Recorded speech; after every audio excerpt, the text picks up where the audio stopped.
Hello, I'm Michael Toms. Welcome to the New Medicines Cafe. Today I'm hosting Bruce Lipton and Steve Bhaerman. They are the co-authors of a book entitled Spontaneous Evolution, subtitled Our Positive Future and a Way to Get There From Here. I'd like to welcome you, Bruce, and you, Steve, to the New Medicines Cafe. Thank you, Michael. Thank you very much. Great to have you here. One of the things that's very important, I think, in this whole idea is that you have the idea, you express the notion that we can practice evolution. So what do you mean by practicing evolution?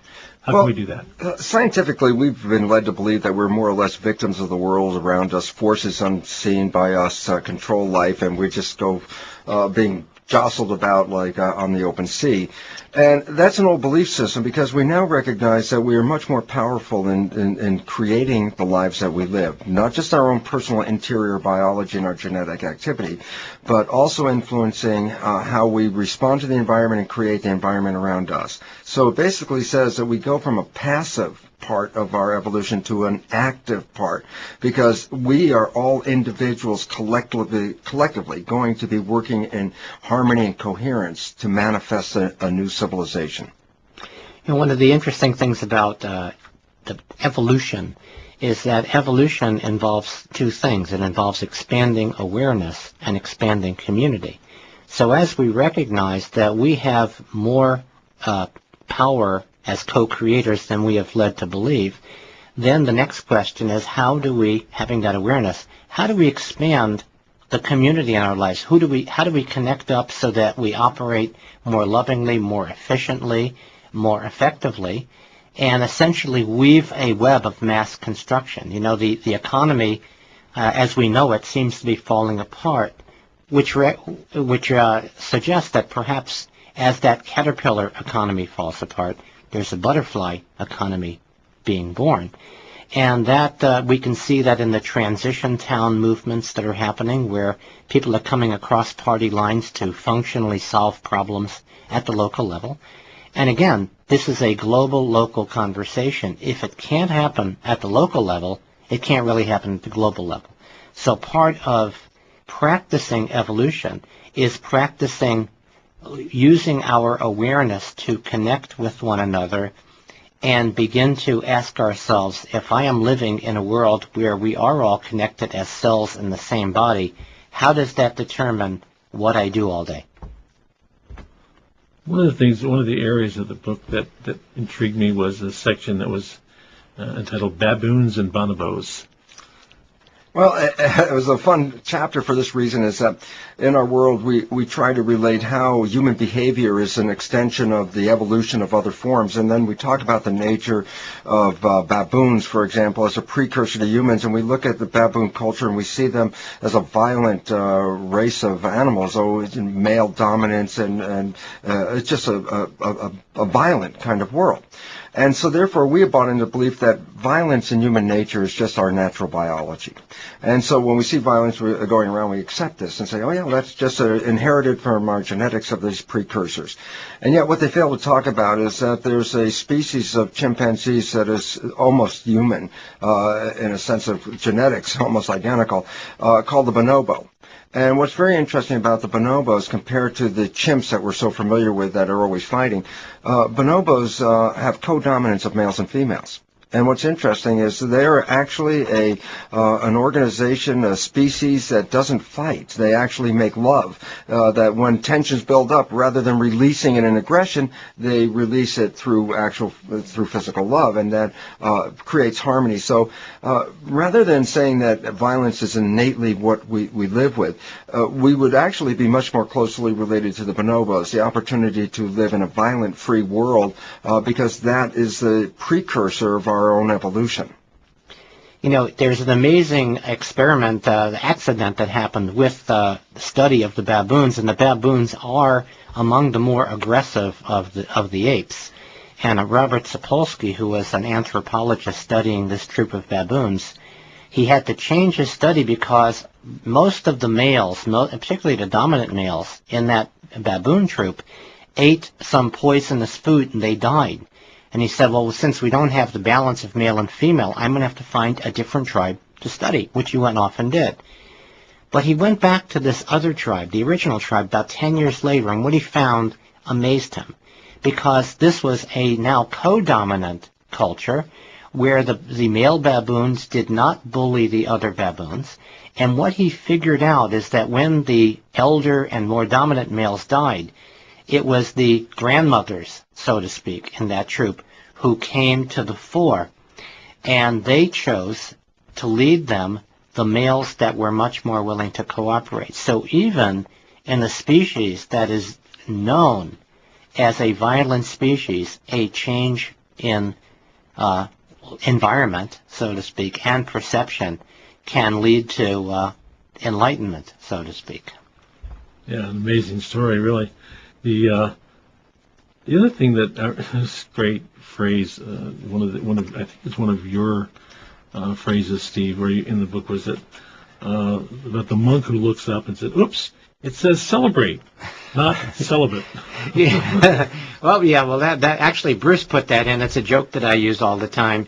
But the idea is that it's very easy for a small error to compound itself. And if we look at the errors in our perception based on the dominant beliefs of our society right now, we can see that we've made more than small errors in perception. And the crumbling institutions we see around us at this time have a lot to do with large-scale misinterpretation that now we have through this book and other ways, we have the information to put us on a different path. Well, it's something about life wanting to happen, that it really is a celebration, and somehow we've gotten off track. It absolutely is, because all you have to look at is a body that's in health. And you recognize that the 50 trillion cellular citizens that are in that body are all living in harmony. And they're all expressing very high levels of energy. So a healthy body is just full with all this energy. And it works out, when you see this as the nature of a community, this is the destination we were actually moving toward. And yet, because of the fear that has been introduced into our world, the concerns for our survival, the threats that we perceive, we've compromised that growth and harmony. So the humanity body, the body of people, the cells in this body, the individual humans, are actually starting to express lots of disease states from the lack of harmony and community. And that this is a way out of our system, because once we start to recognize if we come back this way, then that harmony that exists within will also exist without as well, and the whole world will live in this particular harmony. So it says that this is in front of us, and people say, well, it's always a utopian vision. Except the reality is it's always been a biological reality, and I think that with a course correction in our civilization and our awareness, that we will now be moving toward that direction rather than the destructive path we've been following. Interestingly, this idea of freedom, we're a country that supposedly grew on freedom, and there are people who are concerned about some top-down authority, utopian, an externally imposed utopia. And what we are realizing is that what freedom really is in this new way of thinking is freedom from the constrictions of the programming that has offered us limitations in the past. There's the story about how elephants are trained in India. Baby elephants have a rope tied around their leg, and the other end of the rope is tied to a post, and they pull, and they realize that they cannot, that the rope is going to keep them held. And so when they become adults, even if the rope isn't tied to anything else, they have already made this limiting conclusion about the rope, not even the thing that's holding them. There's nothing holding them. And so as part of the awakening awareness in spontaneous evolution, we're asking people to imagine, do you wonder what kind of tethers we have that are keeping us from our, what we call in the book, humanifest destiny? Yeah. I'm sure we have lots of them. One of the things I'd like to ask you, recognizing that none of us can predict the future, if you had all your druthers, no obstacles, what would you like it to be? What would you like to see the world be like in 2020? We can start with you, Bruce. Well, actually, I'd like to see it turn out just like we talked about in regard to the environment within a human body where every cell lives in harmony, supports each other. There's a sharing of all. Nobody goes in want. There are no cells in your body that are starving with cups on the corner looking for work. The whole idea is that when you can see that a whole system can work in harmony and prosper and have that exuberance and energy, that is available to us, and that is what humanity as a living organism is destined to be. Whether we will get there or not, of course, is really dependent on us as individuals, because that evolution is a participatory evolution. It's not a passive event, that we will all be moving toward that point. And if we get our stuff together right now, then pretty soon, this actually overnight, in the equivalent of a spontaneous remission, we would have a spontaneous evolution, and civilization would manifest completely different order and organization. Steve? Yeah, well, I guess we both have 2020 vision here. We're visioning 2020.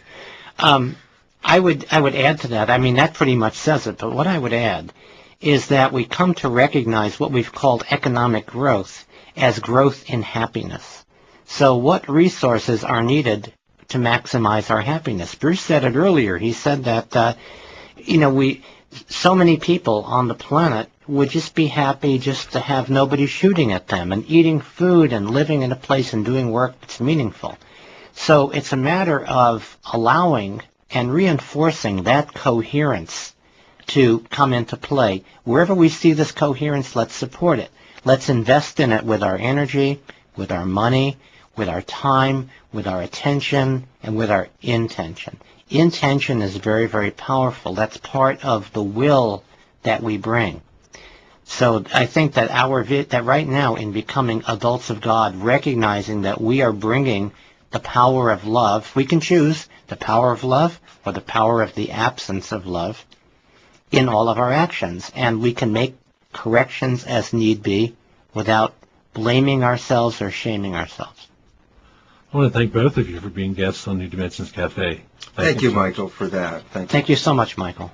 My guests have been Bruce Lipton and Steve Bhaerman, the co-authors of Spontaneous Evolution, subtitled Our Positive Future and a Way to Get There from Here, published by Hay House. And if you'd like more information about their work, you can go to the website, and that's wakeuplaughing.com.